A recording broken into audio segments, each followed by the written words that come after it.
Hello students, I am your educator Tanvi and here I am discussing the next contraceptive method that is called as IUDs.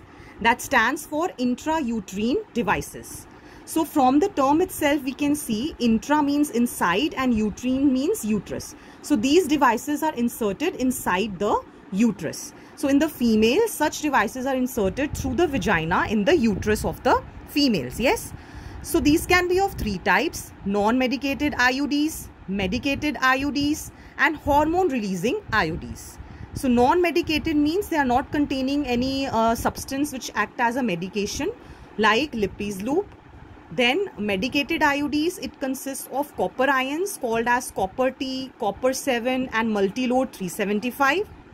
Then hormone releasing IUDs, these contain certain hormones.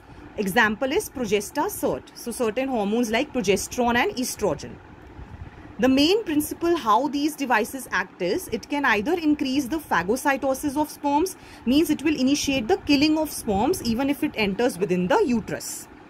Next is the copper T we are talking about. It produces certain copper ions which is going to suppress the motility of sperms. And further what will happen, it will impact the fertilizing capacity of the sperms also. Another thing is they can make the environment of uterus unsuitable for implantation, and whenever the cervix are in the cervix the sperms are entering, so it will make the environment very much hostile, means it will be very unsuitable for the fertilization process to be carried forward. So this is one of the most widely used methods in India and it is widely accepted. Next, talking about the oral administration of progesterone and estrogens. These are the hormones which are orally taken. So these are called as oral pills. It can either contain progesterone or estrogen or a combination of both. So what these are doing, we will go to the principle. Let us just see how they are administered. So it is like taken for 21 days within the first 5 days of the menstrual cycle. Then again, after a gap of 7 days, these have to be taken in the same pattern again. So here the chances of having side effect can increase because the number of pills we are taking is more. So how they are working? They are inhibiting the ovulation process as well as implantation. Both these processes are being inhibited. Another way they can act is they can alter the quality of the cervical mucus. Now, if they alter this quality, it will prevent or retard the entry of sperms inside. Another important oral contraceptive is Saheli, which has been launched by CDRI, Central Drug Research Institute of Lucknow. This is a once-a-week pill, so it has less side effects and even more effective. Next method is implants. So certain injections or implants are under the skin. So what is done, it is a combination of hormones again, either progestogens or a combination of estrogen and progesterone.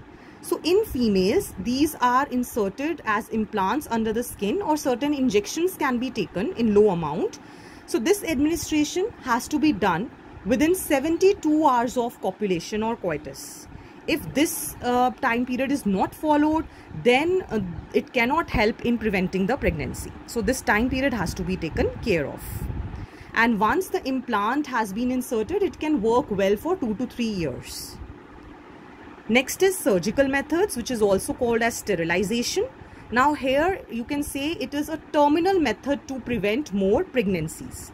Why? Because it blocks the gamete transport and prevent the conception. In males, the vas deferens can be removed or tied up. That is called as vasectomy. In females, the fallopian tube can be removed or tied up, called as tubectomy. So these are the certain surgical methods which are there.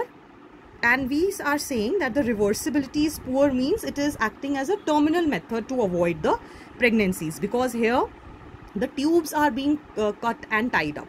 So it will block the gamete transport and prevent the conception, and it is a terminal method. This you should remember. Next is MTP. What is MTP? It is medical termination of pregnancy. Now you can also call it as induced abortion. Now in case of mishappenings, or you can say unfortunate conditions like rapes, this has to be made ethical, this process. So when it can be performed, it is very much safe during the first trimester, which is up to 12 weeks of pregnancy. But there was some misuse of amniocentesis, which is a fetal sex determination, in which if it is detected that the baby is female, then female feticide problem, that was there. So then also MTP was not considered ethical, but now proper usage has been implemented. Next is STDs, which are sexually transmitted diseases. These are also called as venereal diseases, which means related to reproduction. So venereal diseases or reproductive tract infections. So these abbreviations you should know for your boards. MTP, STDs, VD or RTI. Now certain examples for the same: gonorrhea, syphilis, genital herpes, chlamydiasis, genital warts, trichomoniasis, hepatitis B and HIV. These are bacterial as well as protozoan diseases and viral also. So now, out of all these, genital herpes, which is viral disease, hepatitis B again viral, and HIV again viral, these are non-curable. Rest can be cured. So what complications one can face if somebody has STD and doesn't take proper, you can say, treatment, then what complications they can face? PID, which is pelvic inflammatory diseases, because the reproductive organs, they are present in pelvis.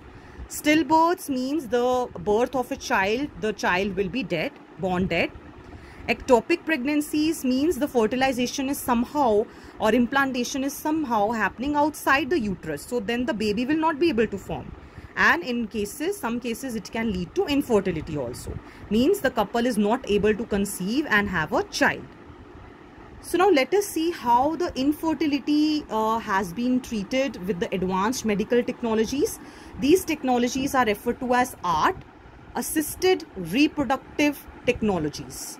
So in this assisted reproductive technologies, the first one is in vitro fertilization or IVF. So what is done over here? In vitro means in test tubes.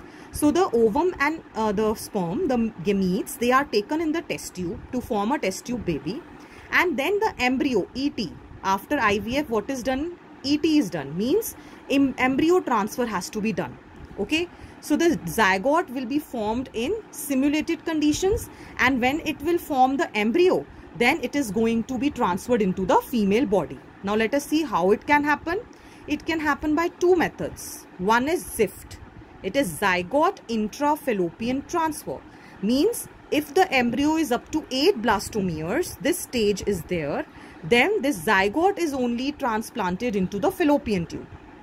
If the embryo has grown much, means it consists of more than 8 blastomeres, then IUT, means intrauterine transfer has to take place. Then after 8 blastomeres are formed, then this embryo is transplanted in the uterus. So that is intrauterine transfer.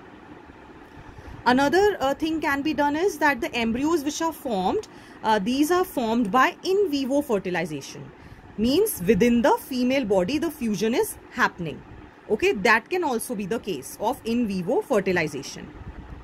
Now next, GIFT, that is gamete intrafallopian transfer.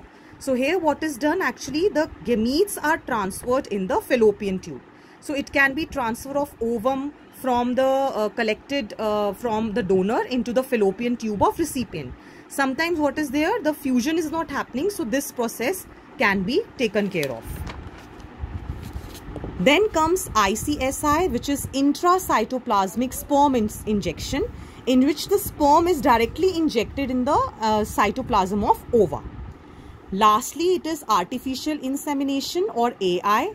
In these cases, what happens actually, maybe there can be two problems. One is inability of the male partner to inseminate, or the sperm count is low. So artificially this insemination is happening. So where this semen is being artificially placed? Inside the uterus. So that is why it is called as IUI, intrauterine insemination.